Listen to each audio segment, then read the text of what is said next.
এক ঝটকায় দেখব আজকের টপ 10 নিউজ। সরকারি প্রতিষ্ঠান দখল নিন, সাহায্য আসছে।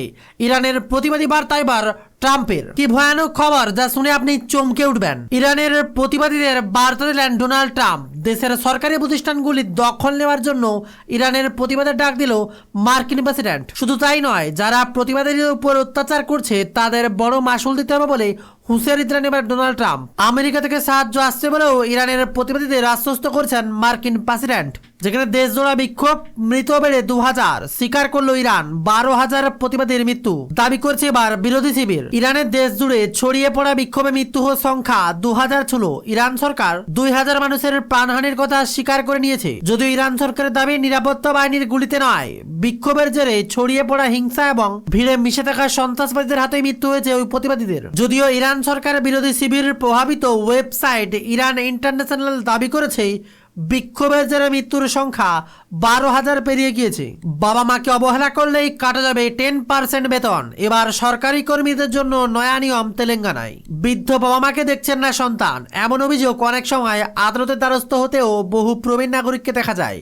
রাজ্য সরকারি যে কর্মীরা বাবা মায়ের প্রতি নিজেদেরকে দায়িত্ব পালনে কর্তব্য করবেন না অথবা তাদের অবহেলা করবেন, সেই সব কর্মীদের বিরুদ্ধে এবার কড়া পদক্ষেপের পথে হাঁটতে চলেছে তেলেঙ্গানা সরকার। মঙ্গলবার এমনই জানিয়েছে তেলেঙ্গানার মুখ্যমন্ত্রী রেভান্ত রেড্ডি। প্রবীণ নাগরিকরা যাতে সম্মানের সঙ্গে বাঁচতে পারেন তা নিশ্চিত করতে এবার কঠোর পদক্ষেপের পথে হাঁটছে তেলেঙ্গানা সরকার।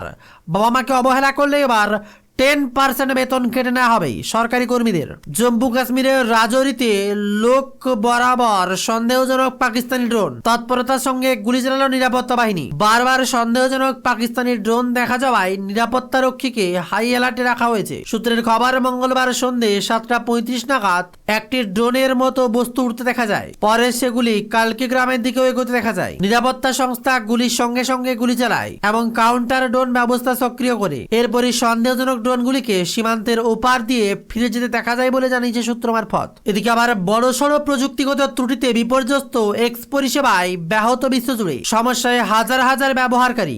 বিশ্বজুড়ে বিপর্যস্ত জনপ্রিয় সোশ্যাল মিডিয়া প্ল্যাটফর্ম এক্স হঠাৎ বড়সড় টেকনিক্যাল সমস্যার জেরে পরিষেবা বন্ধ হয়ে যায়, যার ফলে হাজার হাজার ব্যবহারকারী সমস্যায় পড়েন। মহারাষ্ট্র, বিহারেও একই জিনিস হচ্ছিল। নাম বাদ দিতে এবার গুচ্ছ গুচ্ছ ফর্ম প্রচার। অভিযোগ বাংলার মুখ্যমন্ত্রী মমতা বন্দ্যোপাধ্যায়। মহারাষ্ট্র, বিহার, হরিয়ানার মতো বাংলাতেও ভোটের তালিকা থেকে বৈধ ভোটারদের নাম বাদ দিতে একই ছক করা হয়েছে। মঙ্গলবার নবান্নের সাংবাদিক বৈঠক করে এমনই অভিযোগ করলেন মুখ্যমন্ত্রী মমতা বন্দ্যোপাধ্যায়। একই সঙ্গে এসআইআর প্রক্রিয়ায় মাইক্রো অবজারভারের ভূমিকা নিয়েও প্রশ্ন তুলছেন মুখ্যমন্ত্রী মমতা বন্দ্যোপাধ্যায়। মুখ্যমন্ত্রী বলেন, ব্ল্যাক ম্যাজিক করে গণতান্ত্রিক অধিকার কেড়ে নেওয়া হচ্ছে। মহারাষ্ট্র, বিহার, হরিয়ানায় একই জিনিস হয়েছিল, সেখানে কেউ ধরতে পারেনি। পরে চূড়ান্ত তালিকা বেরোনোর পর আর কিছুই করা যায়নি, কারণ চূড়ান্ত তালিকা প্রকাশের পর নির্বাচন কমিশন ভোটের দিন ঘোষণা করে দিয়েছে। এখন একই প্ল্যান রয়েছে। অন্যদিকে বিরাট খবর, নিপা ভাইরাসের থাবায় এবার স্বাস্থ্যকর্মীরা। বর্ধমান মেডিকেল হাউস স্টাফ ও নার্সকে ঘিরে বাড়ছে উদ্বেগ। পূর্ব বর্ধমানে নতুন করে দুজনের নিপা ভাইরাসের উপসর্গ দেখা দেওয়ায় বাড়ছে উদ্বেগ। আক্রান্তের মধ্যে একজন বর্ধমান মেডিকেল কলেজ ও হাসপাতালের হাউস স্টাফ, অন্যজন নার্স। নতুন করে আক্রান্ত মেডিকেলের হাউস স্টাফ ও নার্স নিপা ভাইরাসে।